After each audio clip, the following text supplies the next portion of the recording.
Sejam bem-vindos à minha casa, meus irmãos.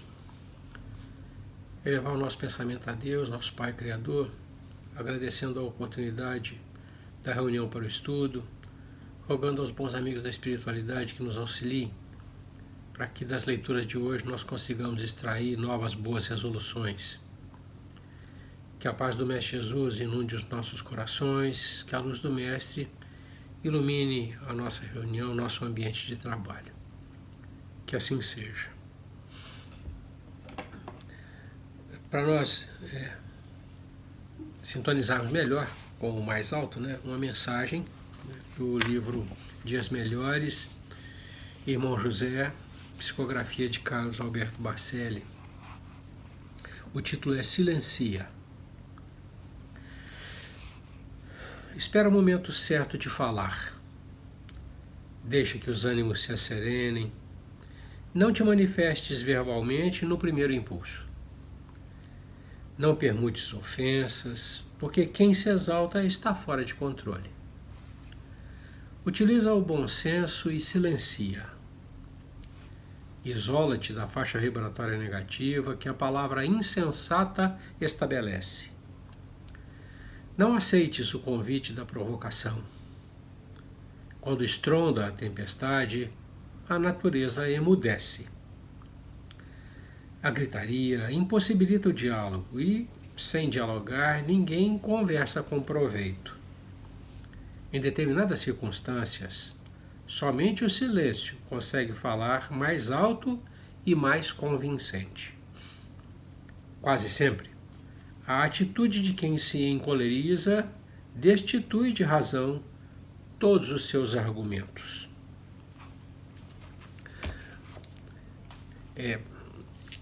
Antes de nós iniciarmos, nós estamos há um mês e meio, mais ou menos, do encerramento deste livro. Nós estamos entrando hoje no capítulo 20, de 26 capítulos.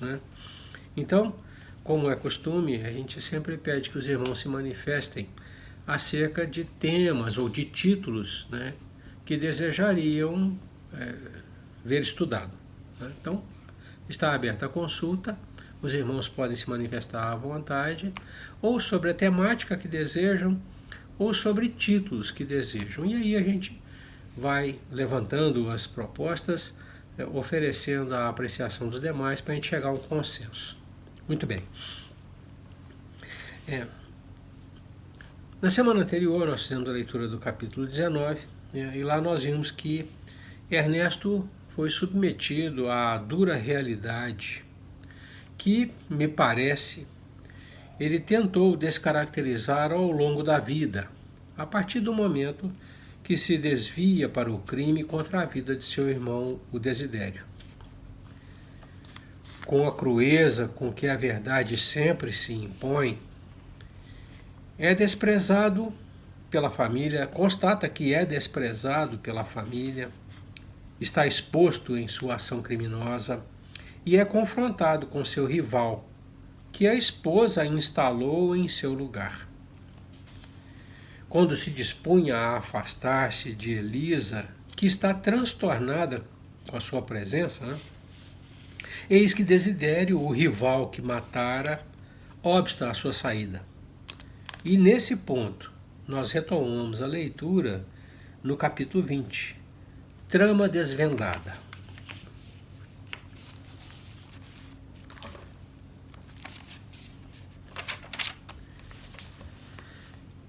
Como nós vimos então, quando o Ernesto se propunha a sair, o Desidério se lança à sua frente e não o deixa sair, vomitando uma série de impropérios. É neste ponto que nós recomeçamos. Patife, celerado, vociferou o agressor, você não se afastará sem contas. Plantou-se à frente de Ernesto e, barrando-lhe o passo, você acreditava que era só acabar comigo, hein? Fique sabendo que, intentando privar-me do corpo, não obteve outra coisa senão colocar-me em sua própria casa. Vivo aqui, moro aqui, e sua mulher me pertence. Fantine, de sentimento apurado, qual se achava, depois de tantas refregas, implorou: ó Desidério, estou arrependido, perdoe-me. Perdoar? Isso nunca. Estou longe do fim. Vocês me pagarão ceitil por ceitil. Miseráveis! Vocês ocultam aí na terra o sangue do crime na capa do arrependimento e julgam que conseguem lavá-lo com lágrimas falsas. Zombeteando, ninguém morre. Vocês, bandidos, que burlam a justiça do mundo, serão punidos pela justiça divina. E a justiça divina, em meu caso, sou eu mesmo. Espírito vingador, sim, sou. E quem me contestará esse direito? A superexcitação do desventurado provocava nele mesmo o corrompido pranto do ódio, e era igualmente chorando que atacava com palavras. Cretinos, delinquentes! Perdi a existência, meu lar, minha esposa, minha filha, e vocês esperam de mim um prêmio à crueldade com que me aniquilaram? Então, vocês exterminam um homem e exigem que este homem lhes beije as mãos? Abusam da impunidade com que a terra do sepulcro lhes cobre os atos perversos e ainda reclamam o louvor das vítimas tombadas indefesas? Ernesto soluçava. Ajoelhou-se de mãos postas diante do vencido de outro tempo, em sinal de humildade. Ah, se soubesse que amargas provações lhe combaliriam a alma, nunca teria empreendido o retorno à casa. Saberia tolerar as cruciantes saudades da esposa e da filha, acomodando-se a outros climas de luta. Entretanto, em 2 anos de meditação e estudo, aprendera que cada espírito recebe da vida, nas leis de Deus, segundo as próprias obras. Certificara-se de que criatura alguma logra desertar da própria consciência e que chega invariavelmente para o culpado o dia da expiação e do reajuste. À face disso, recorria intimamente ao apoio da prece, suplicando a Jesus lhe revigorasse os ombros para carregar a cruz que ele mesmo talhara com os próprios erros. À medida que ele se mantinha de joelhos, fletidos na areia da entrada, fitando o céu fulgente de estrelas, Desidério continuava: covarde! Levante-se para enfrentar as consequências de sua falta. Somos agora 2 homens nas mesmas condições, sem a máscara do corpo, qual você me quis há mais de 20 anos. Onde estão agora a sua própria vaidade? Onde estão agora a sua vaidade, seu sorriso de mentira, sua arma frouxa? Oh, Desidério, eu não sabia, fala Fantini. Pois saiba, canalha matador, que estou vivo. Sim, sei, gemeu Fantini com estertoroso esgar. E rogo a Deus me perdoe pelo mal que lhe fiz. Se Deus existe, estará do meu lado, diz Desidério. Você não pode invocar o nome de Deus para acobertar-se. Reconheço, mas imploro a você, Desidério. A frase, porém, desfaleceu na garganta que a dor sufocava. Implora o quê? Perdoe-me pelo amor que você tem a Elisa e que Elisa lhe tem. ignorava que minha esposa o amasse tanto. Sou um réprobo, bem o sinto. Entretanto, fiz-me criminoso por muito amar a esposa que o céu me tinha dado. O frio interlocutor pareceu comover-se diante daquele testemunho de abnegação e humildade, mas, retornando à dureza em que se caracterizava, tornou a falar. Por que não escolheu outro processo para remover-me do caminho? Adotando a violência, nada mais conseguiu, senão atirar-me mais intensivamente para os braços de sua mulher. E enquanto você viveu nesta casa, após acreditar-me morto, partilhei sua mesa e sua vida. Você supunha surpreender-me com os olhos da imaginação, na tela do remorso, mas via realmente a mim mesmo, Desidério dos Santos, com os olhos da mente no espelho da consciência. Hoje, chamam-me os amigos sem corpo terrestre de espírito obsessor. Que mais posso ser? Sou quem sou, o homem ultrajado, o empreiteiro de minha própria vingança. Ó Deus de misericórdia, lamentou-se Ernesto, sou o culpado, o único responsável. Nesse trecho do diálogo, o amargurado perseguidor desferiu ruidosa gargalhada e refutou. Não, você não é o único. Você fez a ideia e o modelo do crime que me arredou da existência física. Mas o verdadeiro homicida, aquele que se valeu de sua maldade para destruir-me, foi outro. Ignoro a razão, mas tenho o destino entre dois verdugos. Você disparou o tiro contra mim no intuito de afastar-me de sua esposa. E Amâncio, aquele canalha, observando que você errara o alvo, aproveitou a ocasião a fim de eliminar-me e apossar-se de minha esposa. Amigos tenebrosos, companheiros satânicos, quem os reuniu naquela terrível manhã à afeição de dois monstros para liquidarem comigo? Recolhendo-lhe a revelação, não obstante o sofrimento que lhe revolvia as entranhas da alma, Ernesto rememorou o dia funesto em que ele e os dois companheiros se entregaram à busca de codornas.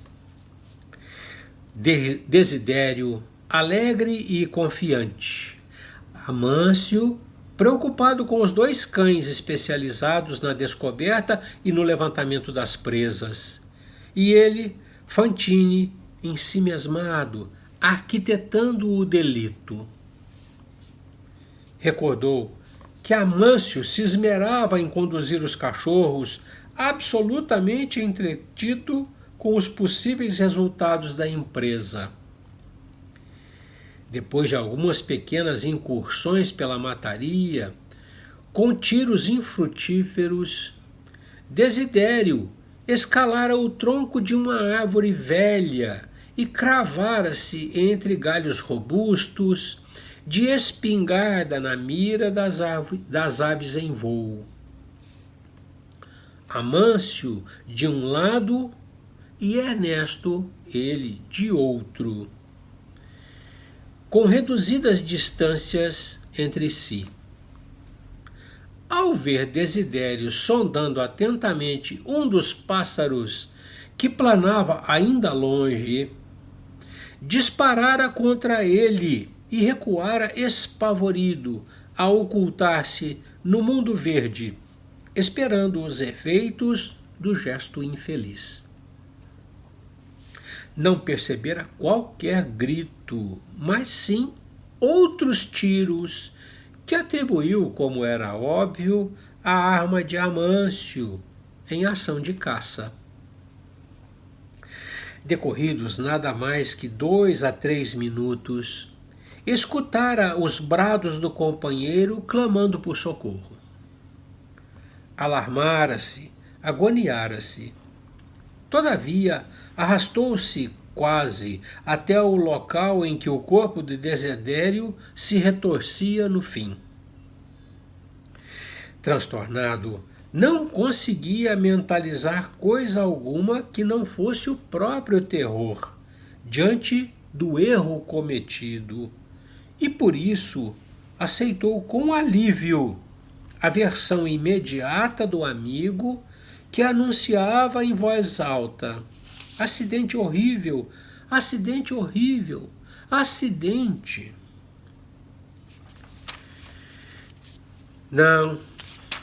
Não era aquela a suposição ideal para inocentar-se? O parceiro caçador dirigiu-lhe estranho olhar, como quem o responsabilizava sem palavras pela ocorrência, ao mesmo tempo que lhe propiciava mostras de compreensão e simpatia. De chofre, de repente, lembrou-se de como a chumbada lograra penetrar sob a mandíbula, ganhando a região cerebral, o que lhe causara enorme estranheza. No entanto, as circunstâncias não lhe permitiam quaisquer averiguações.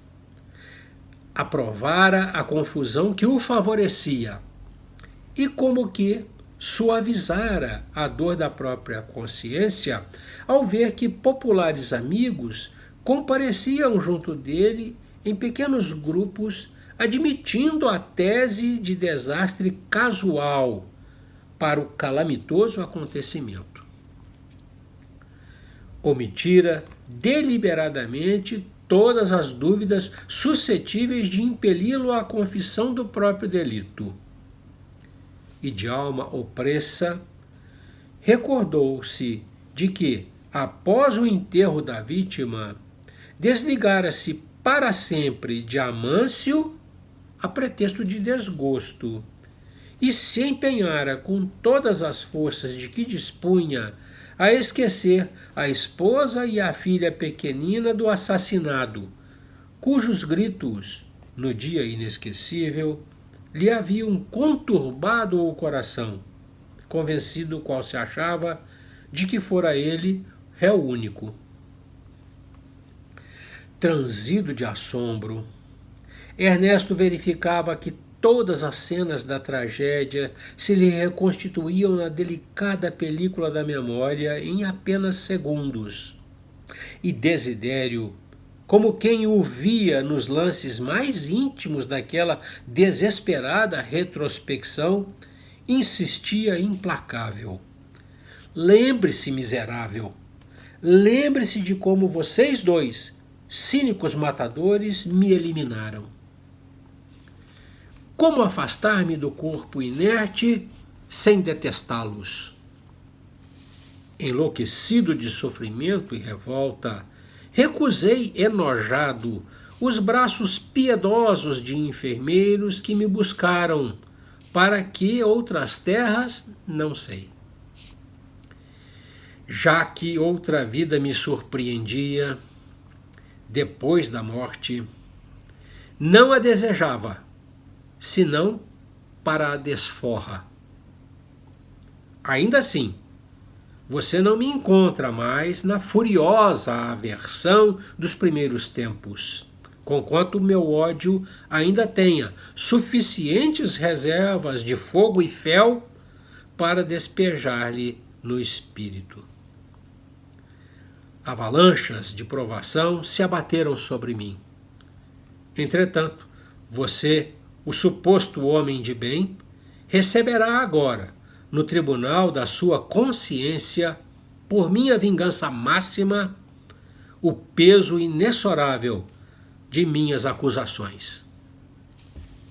Prosseguindo, num misto de crueldade e pranto, nojo e dor, pense no martírio com que me reaproximei desencarnado da esposa jovem e da filha ainda tenra, para ver Amâncio, o assassino, senhorear-lhes a existência. Ah, Fantine, acredita você que a princípio eu quisesse tanto a sua mulher? Não. Eu era um homem sem qualquer princípio religioso e por este motivo sem qualquer orientação definida. Possuía uma esposa e uma filha que adorava, e punha meus olhos sobre Elisa à maneira de um tolo entusiasmado por ver-se distinguido pelas atenções de tão devotada e distinta mulher. Contudo, ao invés de uma palavra franca de companheiro, capaz de impor-me o lugar justo, você, ralado de ciúme, tentou abater-me como animal no campo. Com isso, você, Ernesto, me transfigurou numa fera sem a jaula dos ossos. Abominando o invasor de meu lar, pois Amâncio deu-se pressa em desposar Brígida, a moça que eu deixara viúva e inexperiente, eu sentia, em meu antigo refúgio caseiro, a presença de um inferno que me expulsava. Batido à maneira de um cão escorraçado e sem dono, sem a companheira que me retirou da lembrança, e sem a filha que devia beijar meu carrasco por segundo pai, vagueei pelas estradas de ninguém, entre as maltas das trevas, até que me instalei definitivamente ao pé de Elisa, sua mulher, cuja silenciosa ternura me chamava insistentemente. Aos poucos, do ponto de vista do espírito, ajustei-me a ela como o pé ao sapato e passei a amá-la com ardor, porque era ela a única criatura da terra que me guardava na memória e no coração. Ante a pausa de Desidério que se impunha curto silêncio para repouso, Ernesto quis implorar piedade, mas não pôde.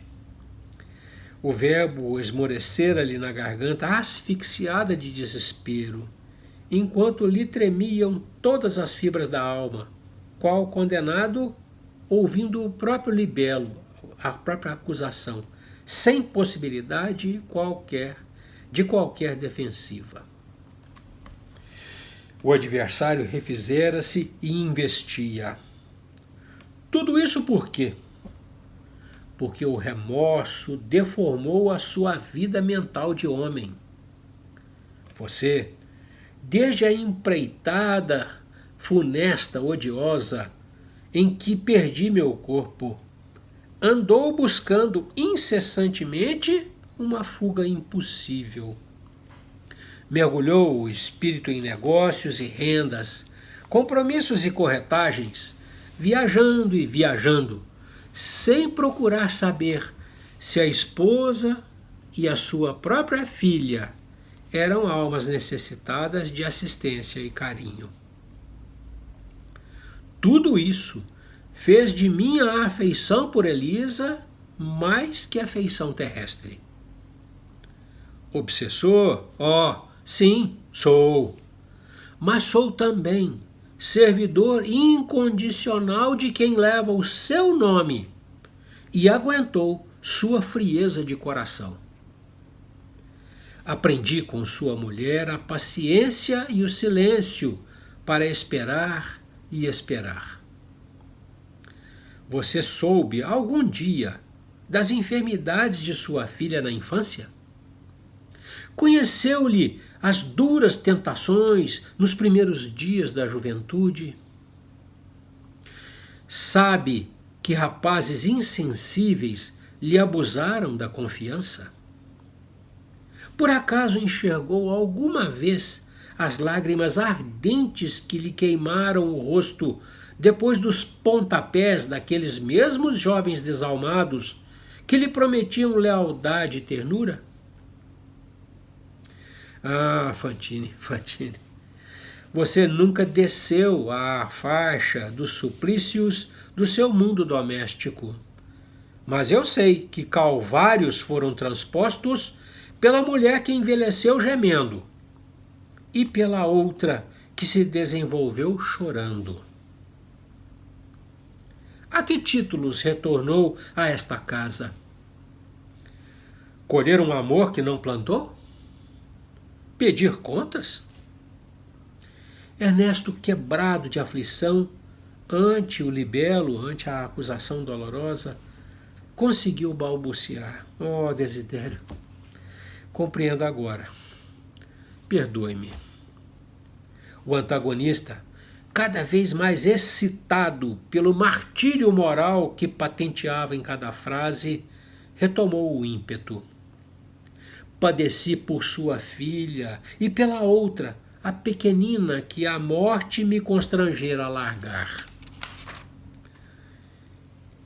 E laqueada, tapeada na boa-fé pelo patife que lhe absorvera a atenção, Brígida concordou em descartar-se de nossa filhinha, situando-a muito cedo em estabelecimentos de ensino, onde, se é verdade que recebeu educação esmerada, curtiu a falta dos pais, qual se fosse enjeitada no berço.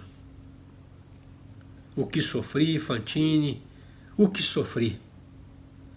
Entretanto, minhas agonias não pararam nesses cuidados. Minha infortunada filha, que cresceu triste e moralmente quase desamparada, à míngua de assistência paternal que você e Amâncio lhe furtaram, encontrou a morte há precisamente 2 anos. Impelida pelo padrasto, interessado em livrar-se da responsabilidade de tê-la em custódia, casou-se muito cedo com um celerado, que lhe destruiu todos os sonhos. Oh, como trabalhei para evitar-lhe a comunhão com esse homem covarde.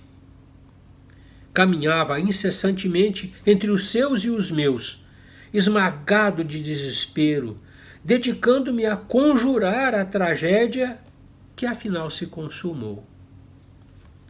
Quando fui vê-la morta, junto de companheiros desencarnados, tão sofredores e tão desvalidos quanto eu mesmo, ajoelhei diante do corpo imóvel que ainda lhe conservava o derradeiro sorriso e jurei que me vingaria dos 3 mascarados que a rodeavam. Amâncio o matador, Brígida a ingrata e o detestado genro, cuja presença me enoja. Em lágrimas, roguei a Deus a graça de ver minha filha libertada do sofrimento físico, a felicidade de ouvir-lhe a voz. Entretanto, piedosos enfermeiros espirituais me informaram que ela fora conduzida a estâncias de repouso e que somente me será concedido reencontrá-la quando sanar as chagas de revolta que trago dentro de mim, como se me fosse possível apagar o incêndio de mágoas que me calcina a mente infeliz.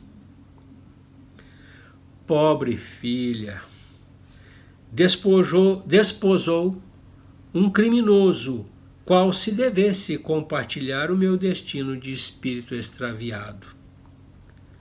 Ah, como extinguir as labaredas da inconformação que me devora? Impossível.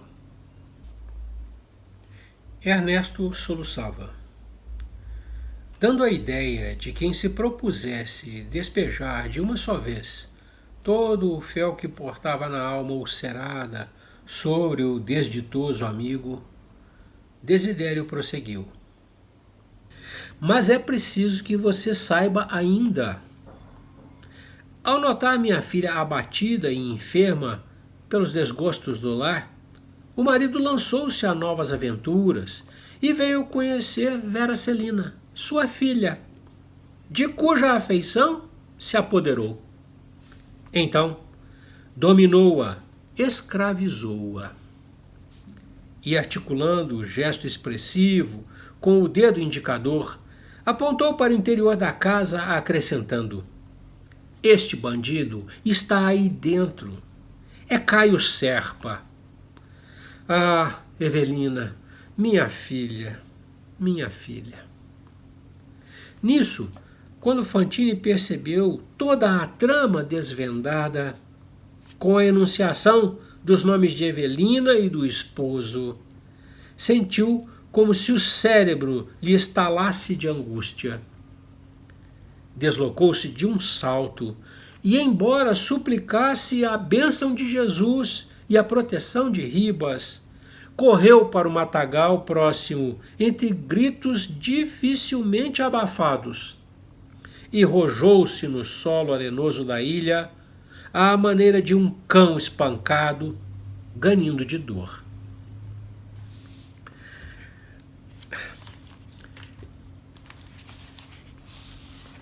É uma história, vamos dizer assim, comovedora, né? Existem 6 aspectos relevantes que nós gostaríamos de enfatizar, né? A verdade sobre o assassinato de Desidério, as lembranças de Ernesto, a frustração de Desidério de retorno ao lar, a aproximação de Desidério e Elisa, a mágoa que resultou dessa assistência que ele prestou ao lar e as ligações interpessoais que foram estabelecidas, né? De início, né, nós gostaríamos de enfatizar, de ressaltar que Ernesto apresenta a Desidério seu pedido de perdão, né? É função, certamente, né, do remorso daquilo que fez e do desprezo da família. Tanto que ele cita sentimento apurado, um sentimento mais, vamos dizer assim, mais refinado, depois de tantas refregas. Depois de tanto apanhar, o sentimento ficou um pouco mais dócil, né? Então ele pede perdão. É óbvio que Desidério reluta, né? Tomado pela ira, pela mágoa, ele reluta, não concede. Dos 6 aspectos, né? O primeiro é Ernesto não consumou o assassinato que tentou por força do ciúme que tinha de Elisa. Amâncio, ao contrário, matou quando viu que Desidério não conseguiu, matou quando viu que Ernesto não conseguiu, matou Desidério, né, por cobiçar a sua esposa. Fica então, a gente acaba ficando com a dúvida quanto à extensão da responsabilidade de Ernesto, mas isso a gente vai ver no final, né? O segundo aspecto, estimulado por Desidério, né, Ernesto repassa tudo o que aconteceu e agora ganha mais significado 2 aspectos da revisão que ele faz, né? O primeiro é a característica do ferimento, né, que não coincide com a posição de tiro que ele tinha.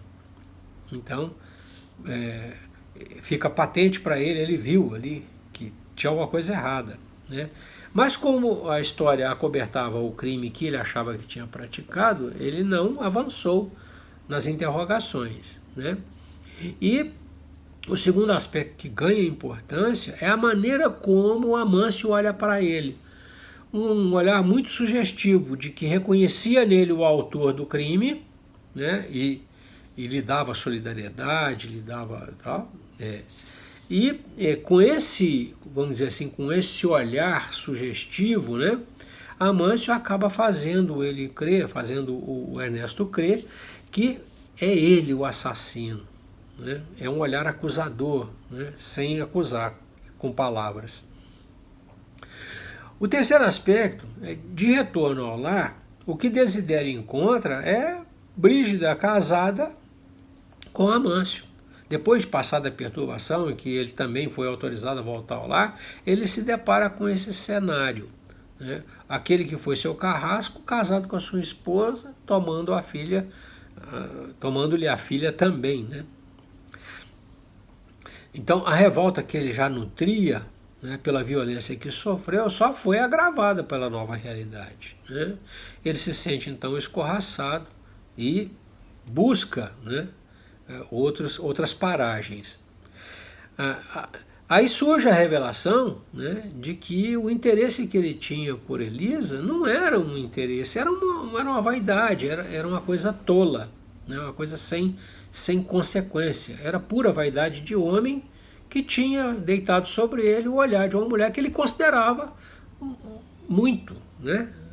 A maneira como ele descreve Elisa, ele considera como uma mulher de virtudes, virtuosa, né?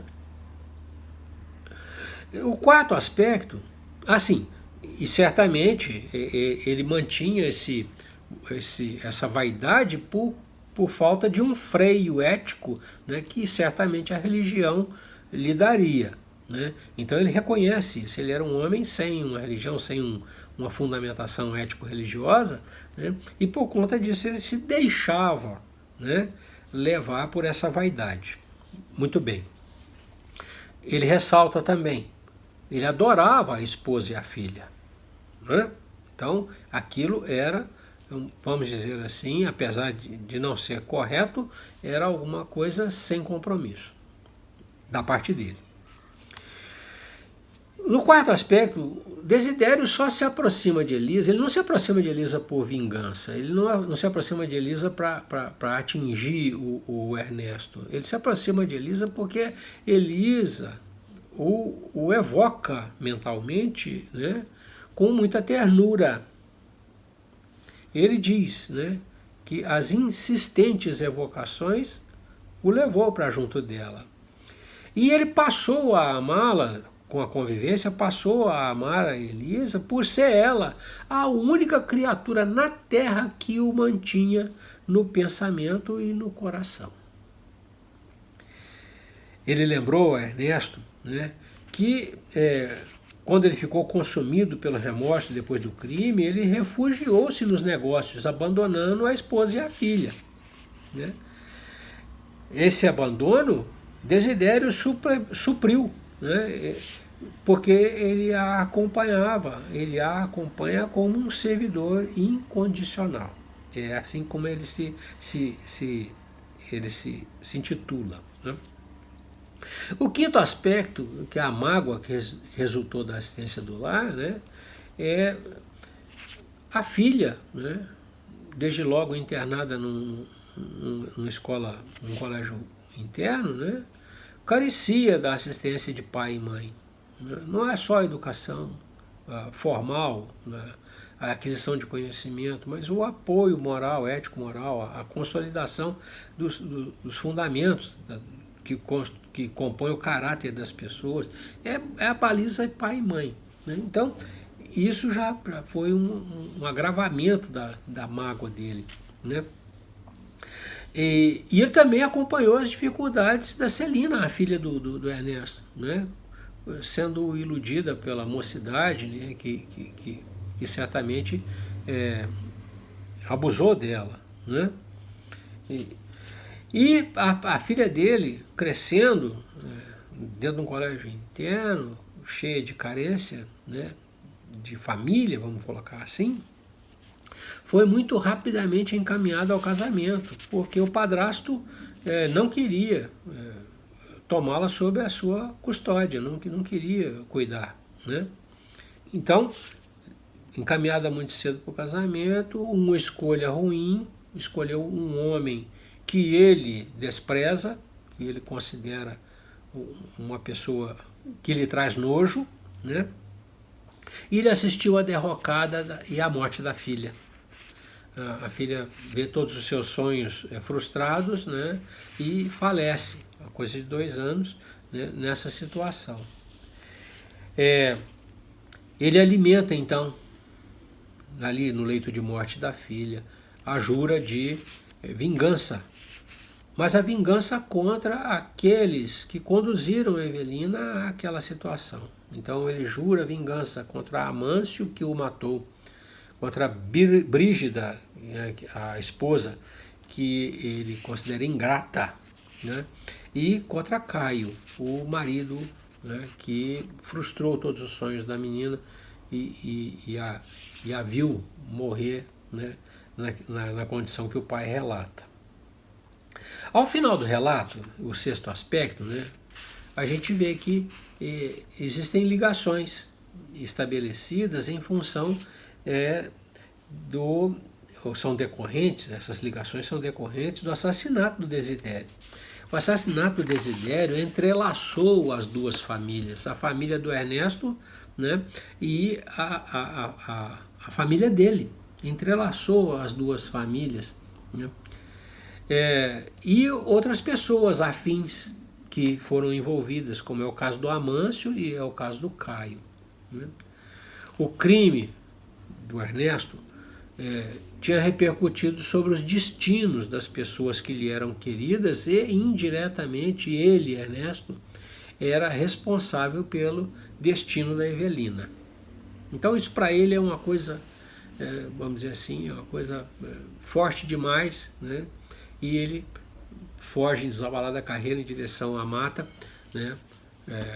Para abafar o soluço da dor, né? Voltando ao primeiro aspecto, e aí eu gostaria de me deter um pouco mais, né, é um aspecto que merece atenção. Via de regra, a gente tem o entendimento de que não cometeu o crime, não consumou o crime, não tem responsabilidade, né? Isso acontece porque a gente tem um princípio legal na lei dos homens, né, que não pune o crime cogitado. O crime, enquanto está na fase de planejamento, só no pensamento, ele não pode ser punido, ele não acarreta culpabilidade. Mas a lei divina responsabiliza os pensamentos, né? E Desidério, quando ele fala com Ernesto, ele culpa Ernesto pela ideia e o modelo do crime, né? Em cuja tentativa o Ernesto falhou por má pontaria. Mas abriu caminho para uma desgraça ainda maior, que foi o Amâncio que o matou e usurpou sua família. Lá no Livro dos Espíritos, na questão 641, o Espírito é questionado assim: será tão repreensível quanto fazer o mal, desejá-lo? E ele responde assim: conforme há virtude em resistir-se voluntariamente ao mal que se deseja praticar, sobretudo quando há possibilidade de satisfazer-se esse desejo. Se apenas não o pratica, e aqui eu grifo, se apenas não o pratica por falta de ocasião, é culpado quem o deseja. Então, no caso, o Ernesto só não consumou o crime por má pontaria, né? Ele é culpado por ter desenhado o crime, por ter planejado o crime e por ter tentado o crime. Na lei humana, a tentativa seria passível de punição, né? Mas, no caso, ele, desde o momento em que ele cogita, que ele planeja, né, ele é responsável. Mais na frente, na questão 834, né, o Espírito é perguntado assim: é responsável o homem pelo seu pensamento? E o Espírito responde: perante Deus, é. Somente a Deus sendo possível conhecê-lo o pensamento, ele o condena ou o absolve segundo a sua justiça. Lá atrás o Desidério disse para ele: você fez a ideia e o modelo do crime, né? Impõe a ele a culpa por ter ideado, por ter planejado, né, o crime. Existem outras citações, por exemplo, a 8:33, né, ele diz assim, no pensamento goza o homem de ilimitada liberdade, pois não há como pôr-lhe peias, não há como você amarrar o pensamento, ele flui. Pode-se-lhe deter o voo, porém não aniquilá-lo. Ninguém fica sem pensamento. Você pode redirecionar o pensamento, você pode censurar, você pode, mas parar de pensar é impraticável. E uma outra questão que fala a respeito de culpabilidade. Então, na questão 977 e 977A, né, o que está acontecendo, que é o Desidério à frente do Ernesto, cobrando dele, impondo a ele esse sofrimento moral, é o castigo, né, do erro que ele cometeu. Então, constitui castigo a divulgação de todos os atos reprováveis e a presença constante dos que deles foram vítimas, até que o culpado expie suas faltas. Então, essas questões que nós levantamos no Livro dos Espíritos, para caracterizar, né, que muito embora alguém possa questionar a responsabilidade do Ernesto na morte do Desidério, né, por conta dele não ter acertado o tiro, é inquestionável a responsabilidade. Né?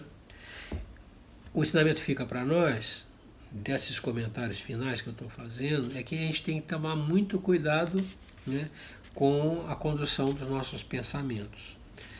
Os pensamentos nossos, a gente acha que ficam limitados dentro da caixa craniana. Né? Não, são energia, e essa energia flui, ela vibra, modulando o meio ambiente e afetando as pessoas. Tá? Então, essa repercussão sobre o meio ambiente e sobre as pessoas, né, é responsabilidade nossa. De uma leitura muito lá atrás, um instrutor fez uma citação que eu guardo, né, quando eu me pego desviando o pensamento. Ele diz assim, ele disse lá nessa leitura lá atrás, ele disse assim: pensamentos preparam acontecimentos. Então, muito embora a gente ache que o pensamento fica limitado na caixa craniana e que não vai além do nosso pensar, do nosso cérebro, né? Não, é uma energia que modula o ambiente e repercute nas pessoas, repercute em quem a gente pensa. Tá?